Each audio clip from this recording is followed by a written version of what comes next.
네, 여러분 안녕하세요. 뉴스입니다.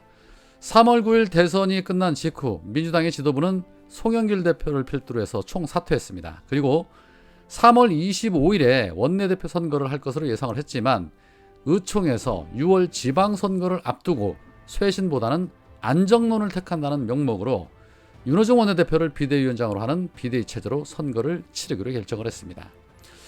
이번 선거에 대한 패배 원인 무수히도 많지만 민주당이 그동안 국민의 민심과 지지자들의 마음을 정확히 읽지 못하고 180석이라는 책임 정당임에도 불구하고 180석에 맞지 않는 행보를 보여온 것이 가장 큰 이유라고 할 수 있습니다. 대표적인 것들이 바로 개혁법안 처리하지 못한 것입니다. 그런데 그 중심에 있었던 윤호중 원내대표가 비대위원장을 맡고 지방선거를 치르겠다고 결정한 것, 사실 지지자들 입장에서는 납득이 되지를 않습니다. 지방선거도 포기하겠다는 것과 다름없죠. 민주시민들은 윤호중 원내대표를 그닥 신뢰하지 않습니다. 현재 민주시민분들의 당원 가입이 폭발적으로 이루어지고 있습니다. 그 이유 간단합니다. 이재명 후보가 말씀하신 것처럼 정치는 정치인이 하는 것이 아니라 국민이 하는 것이기 때문입니다. 기존의 민주당처럼 흐리멍텅한 스탠스로는 더 이상 안 되겠다 싶은 마음에 지지자들이 직접 나서서 관여를 하겠다는 의지입니다.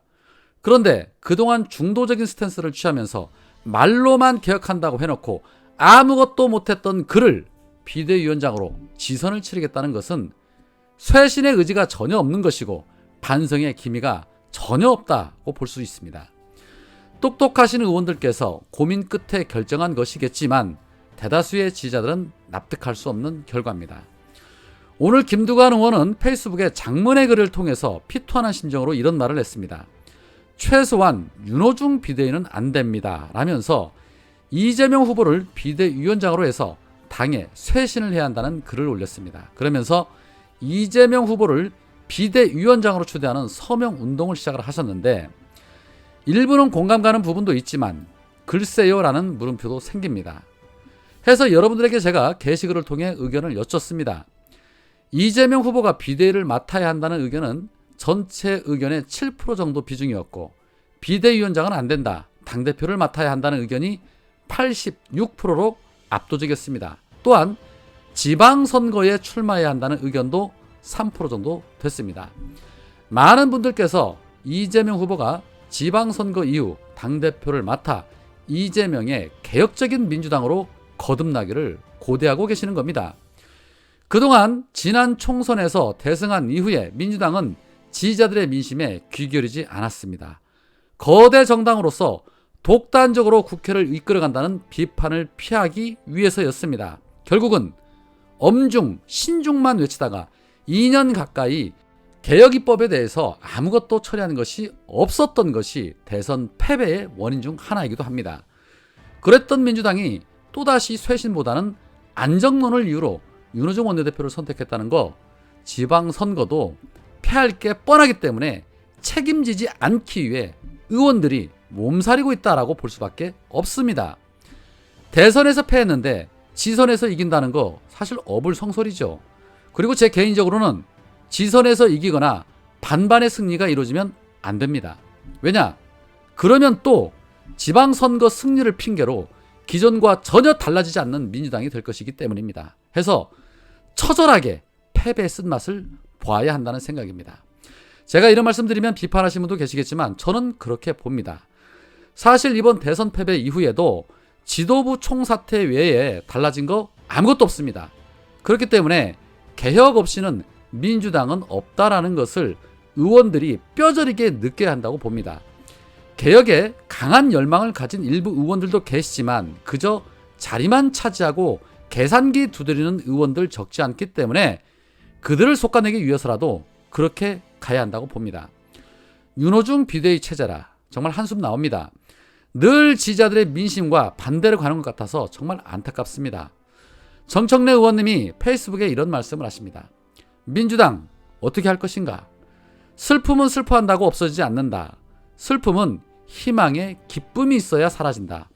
이번 주까지만 슬퍼하고 다음 주부터 희망 찾게 나서자. 행동해야 산다. 수세적으로 방어전만 치를 수는 없다. 공격이 최선의 방어다. 국회는 절대 다수 의석이 민주당에 있다. 대한민국은 법치국가다. 법은 국회에서 만든다. 이재명 후보가 공약한 정치개혁, 민생법안, 언론개혁, 검찰개혁 등을 신속하게 밀고 나가 권력의 절반인 국회 주도권을 틀어줘야 한다. 대장동 특검도 신속하게 처리하고 개혁은 자전거 페달과 같다. 페달을 밟지 않으면 자전거는 쓰러진다. 이루의 일신, 개혁의 페달을 밟지 않으면 민주당도 쓰러진다. 강한 민주당으로 거듭나서 희망의 언덕을 쌓아야 한다. 180석 가지고 뭐 했냐? 가장 뼈아픈 말이다. 소 잃고 외양간이라도 고치자. 또다시 소를 잃지 않기 위해서라도 이제라도 정신 차리고 국회가 역동적으로 움직여야 한다. 그래야 문재인도 지키고 이재명도 지킬 수 있다. 나도 아프다. 너도 아프다. 동질한 아픔도 기쁨도 함께 하는 것. 서로 위로하며 함께 합시다. 개혁만이 살 길이다. 라는 글을 올리셨습니다. 긴 말 필요 없습니다. 개혁만이 살 길입니다. 다시 한번 재고하셔서 강한 비대위원장 만드시고 지선에서 패하더라도 개혁은 밀어붙여야 합니다. 윤석열의 검찰 정치와 맞설 수 있는 길, 결국 기소, 수사권 분리하는 것과 언론개혁, 사법개혁 하는 길밖에는 없습니다. 그리고 반드시 특검 가야 합니다. 아직 정권 넘어가려면 2달 남았습니다. 특검을 해야만이 이재명을 지킬 수 있습니다. 특검이 무슨 의미가 있느냐라고 말씀하시는 분들도 계시는데 특검으로 확실하게 이재명 후보의 무죄를 밝혀내야 합니다. 윤석열이 당선이 되어 현실적으로 윤석열에 대한 수사는 어려울 것입니다. 처벌 또한 안 되겠지만 이재명 후보의 무죄 입증만큼은 끝을 내야 합니다. 그렇지 않으면 중앙지검장의 한동훈이 오면서 대장동 문제로 또다시 마녀사장이 시작되고도 남을 것입니다. 뿐만 아니라 민주당을 제압하기 위해서 계속해서 의원들을 털어댈 것입니다. 뻔한 거 아닙니까? 제 개인적으로 이해찬 대표님이나 추미애 전 장관님이 잘하실 것 같다라는 생각이 들기도 합니다. 다시 한번 의총을 통해서 현명한 선택을 하시는 그런 민주당이길 바랍니다. 5년 후퇴를 해도 차기 정부에서 10년, 20년 앞서가면 됩니다. 안 그렇습니까? 지금 힘든 것이 나중에 힘든 것보다 더 낫습니다. 이명박이 종편을 만든 것이 결국에 저들에게 엄청난 힘이 되지 않았습니까? 그렇다면 이번 정부에서 검찰의 기소수사 분리 입법안 마무리하면 그 다음 어떻게 되겠습니까? 오늘은 여기까지입니다. 고맙습니다.